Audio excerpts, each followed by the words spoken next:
All right, so this is the first lecture in Unit 2, the Cellular Biology unit. And in this lecture, we're going to be taking a tour of the cell and covering a lot of concepts that were covered in your typically in undergrad biology or biochemistry courses, but they're concepts that come up and come into play in the subsequent lecture here, so we want to make sure we've reviewed them and they're solid in your mind. So first, the organization of the cell. You got eukaryotic cells, prokaryotic cells. Typically, eukaryotic cells, you think of, they're more complex than prokaryotes. They contain more organelles. Some noticeable differences here. You can see the complexity here with the organ and more organelles here versus in a prokaryote. However, they do both have cell membranes. They're both encapsulated in a phospholipid bilayer membrane. Prokaryotes can have cell walls, not always though. They can also be encapsulated. This is often comes in play clinically with if you're thinking about the bacteria. Some bacteria are encapsulated and some are not. You can also see in some eukaryotes a cell wall, not very common though. And then over here with some other overlapping structures, both have cytoskeleton to support the structure of the cell and carry out some other intracellular functions. They both have structures that help with motility and cell-to-cell communication, such as cilia and flagellum, which we'll talk about in subsequent slides. And then they also have specialized structures called organelles. So they both contain organelles, even though eukaryotes contain more of them. So cell motility structures. So you have cilia, which is typically when you think of cilia, you think of these hair-like projections like this on epithelial cells, but they can also be on individual cells. And then you have flagella, which is kind of this long whip-like structure, typically on one end of the cell to help with movement. Talk about these more in depth. So cilia, they're hair-like structures with microtubule cytoskeleton. And they're classified into two types, the non-motile or primary type, and then there's the motile type, which we'll talk about on the next slide. So the non-motile or primary type, they're present on both prokaryotic and eukaryotic, and they're found to be involved in the following: really sensation, signal transduction, and cell growth. So they're not, since there's only one of them, and you can see it, this is kind of an example here, a cartoon showing how there's just one cilia here. And as you can see, there's not enough of them. One cilia isn't going to move a bunch of mucus or move a bunch of debris. So it's really going to have these other types of functions, such as, sensation of, things moving by, signaling to the cell of some kind of extracellular state, also for cell growth as well. And then their microtubules, this is important for exams. This can come up on exams, even on a board exam, is that how the microtubules are arranged in cilia, both in the primary type, the motile type, and then also in flagella. So there's what's called a 9+0 axoneme. And what that means is that you have this ring of 9 outer doublets. Now a doublet is just 2 ring-like structures of microtubules. And you have 9 of these in a circle like this. So this would be like the shaft of the cilia. And then, if we were to look microscopically inside, and even on electron microscopy, you can see this. You see these doublets like this in a circle, and there's nothing here in the center.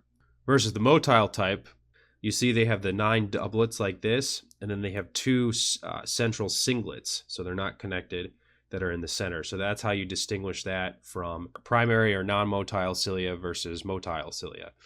So where is motile cilia? It's found in eukaryotes. It's typically on epithelial cells. This is typically what we think of when we think of motile cilia. As you can see here, this is an epithelial lumen. We have a bunch of these hair-like projections, and they all work in unison. This could be, mucus or debris or something like that. Like I say here, examples, clearing of mucus or dirt out of the respiratory tract. So things build up, and then the cilia have a nice uniform sweeping motion. So they have this uniform sweeping motion like this, and then they move all the debris out. Another common example also is that in the fallopian tubes, they have cilia, and they move the ovum along from the ovary to the uterus for implantation. We mentioned this earlier, but just to go over it again, flagella, long whip-like structure that primarily functions to propel cells. Again, you see this in eukaryotes and prokaryotes. Here's the prokaryote diagram, and you can see it right here. Here's the flagellum coming off here, and they have this nice whip action to propel it along. In eukaryotes, sperm cells is a common example that have flagella to help propel the sperm. And then you have, if you were to take a cross-section of the flagella and blow it up like this, you would see the microtubules arranged in a 9+2 axoneme, so similar to motile cilia. And then lastly, for the common structures here is ribosomes. So both have ribosomes to help translate RNA into amino acid chains to form cytosolic and organelle proteins. So if you remember, it's DNA, and then you get your RNA. You got transcription, both do transcription, and then you got to protein. So then you have translation. So ribosomes help with this step here. And as you can see in the diagram, we got ribosomes here, we got ribosomes here. And they're carrying out the same function of translation. So the major prokaryotic organelles, big thing to note is prokaryotes do not have a nucleus. So their genetic material is contained in a nucleoid region, as you can see here, and it's just this clump of genetic material. It's not nicely housed in a membrane-bound nucleus like in the eukaryotes. But it does, like I said, they both, you both have that DNA to RNA to protein sequence. So they have transcription proteins to carry out transcription. They also have DNA plasmids. You'll see this in some bacteria. So in addition to the nucleoid region, they have these circular structures of DNA. And this is for transferring DNA material between cells via conjugation. So what you'll have is you'll have a cell. It'll have a nice little plasmid here. It has a little extension out on the outer surface of it called the pilus. And this is what joins with another cell. So if you have another cell like this, they join together like this. And then the plasmid is able to transfer over to this cell. And then you have where, for this cell, the plasmid can get integrated into the nucleoid region. And then these genes can be passed down to subsequent replications. So now on to the major eukaryotic organelles. Eukaryotic cells have many membrane-bound organelles, as you can see in the diagram here. They each carry out a very specific or a set of specific functions. So first we'll start with the nucleus. Start right kind of at the top here.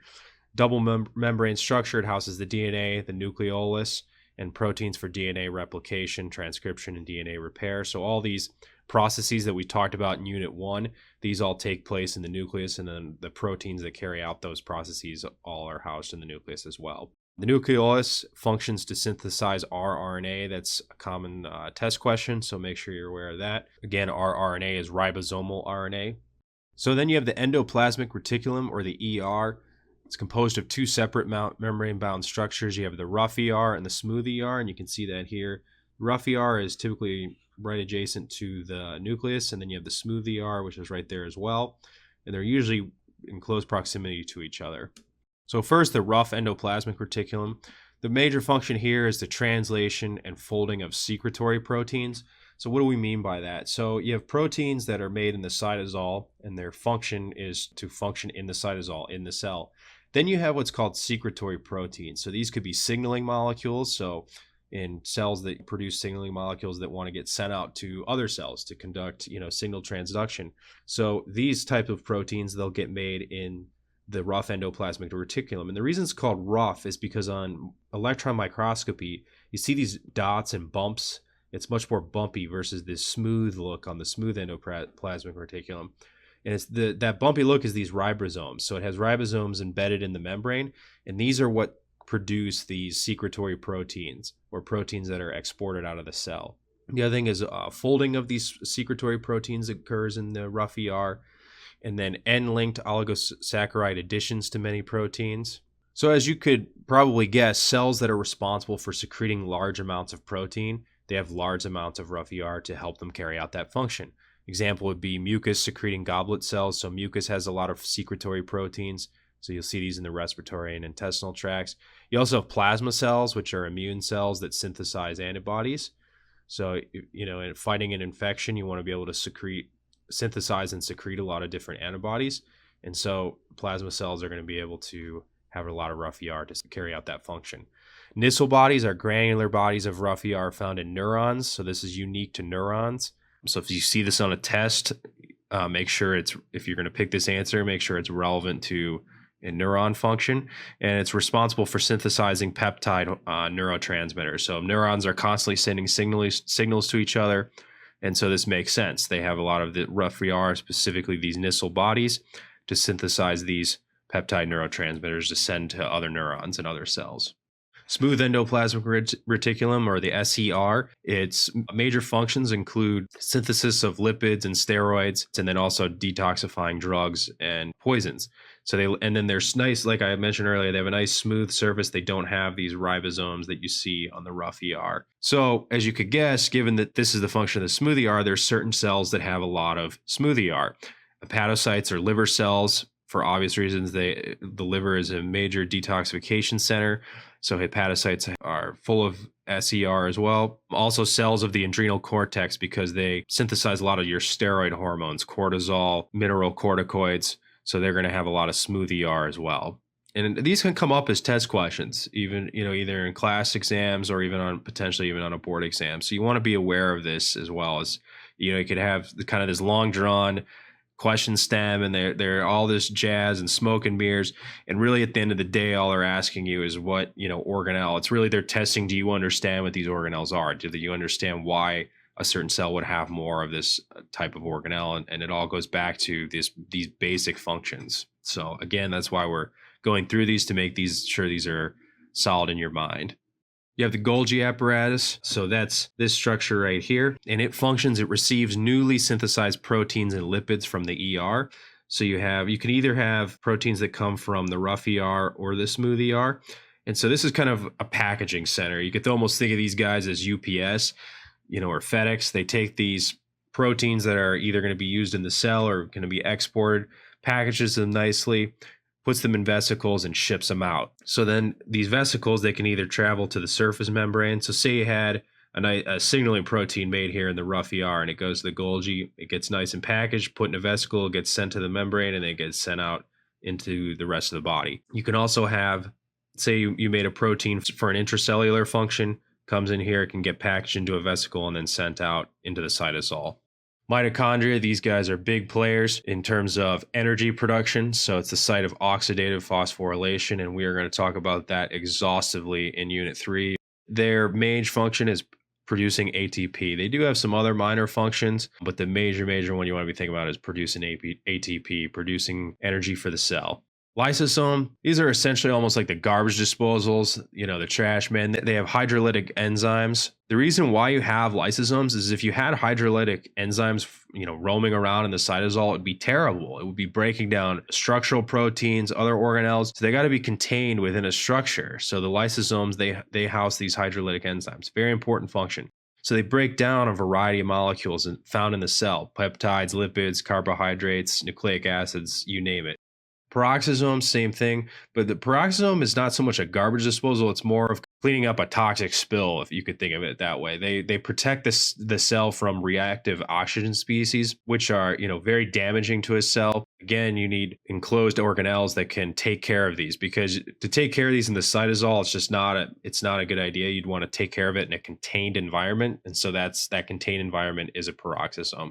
That is their major function there. They're also responsible for breaking down very long chain fatty acids, beta oxidation, which is fatty acid breakdown. They also break down branch chain fatty acids, and then they can break down amino acids and even ethanol.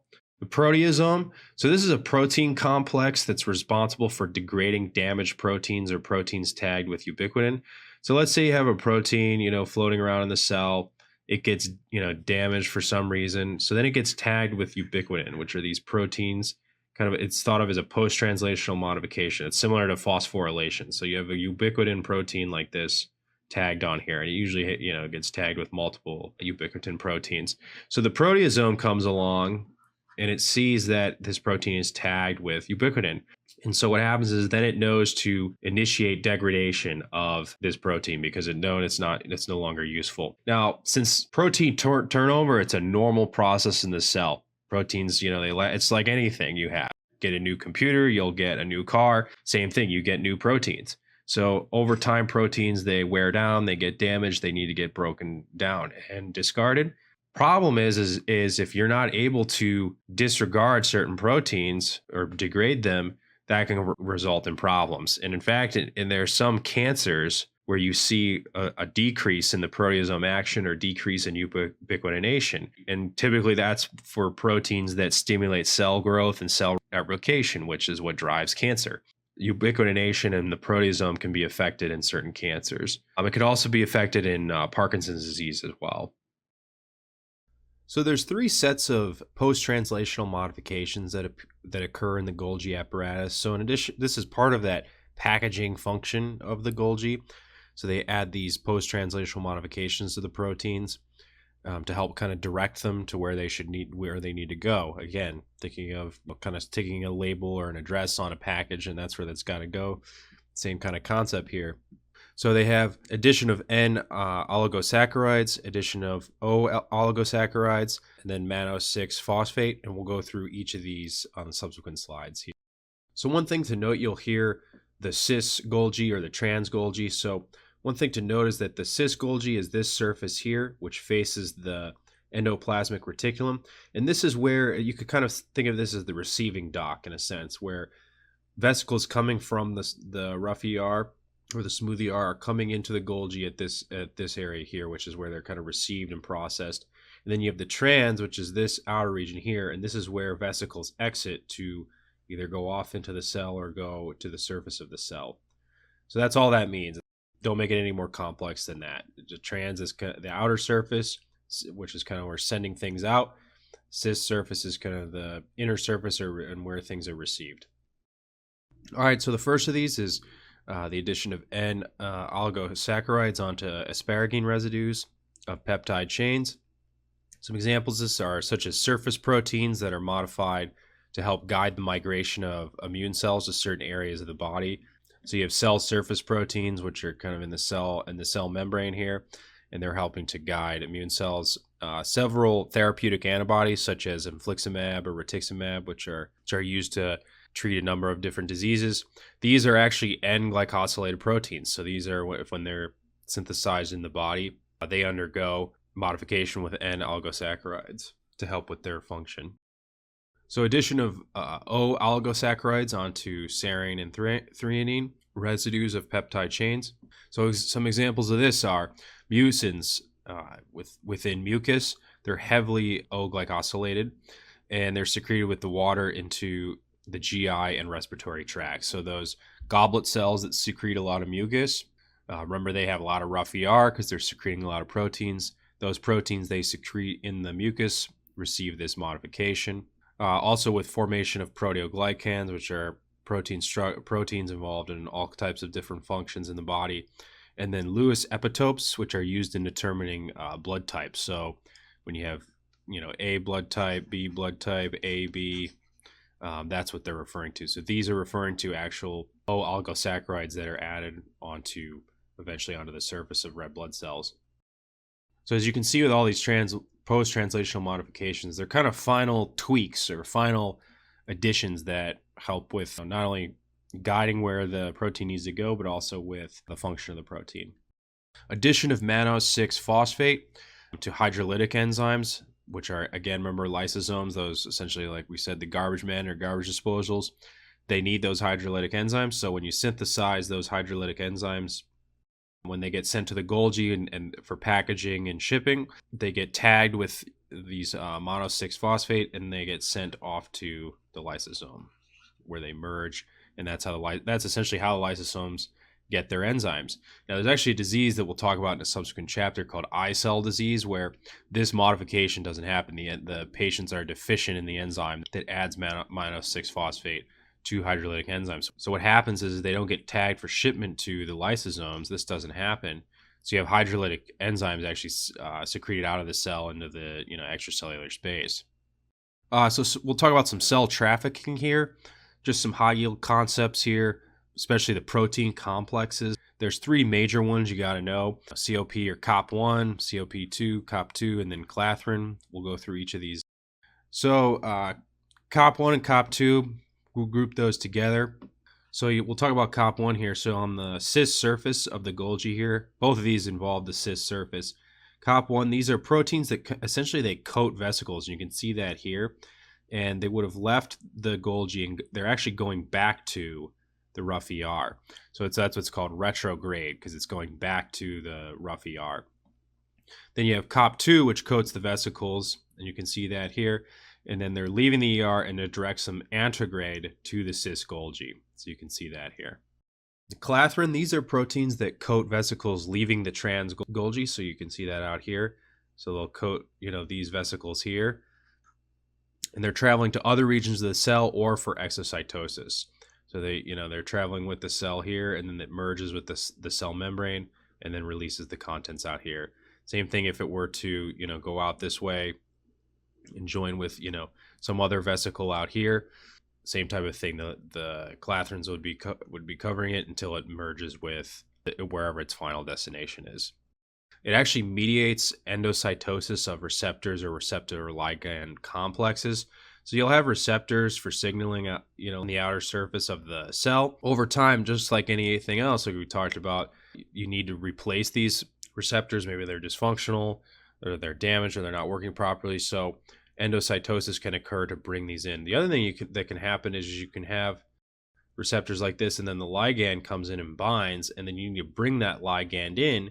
You bring it in via endocytosis, which is mediated by clathrans. And that's actually, we have a nice figure here to demonstrate this. So you have ligands that come in, they bind the cell surface. So here's your ligand, this yellow circle here binds the receptor. This is the cytosol here. This is the extracellular space out here.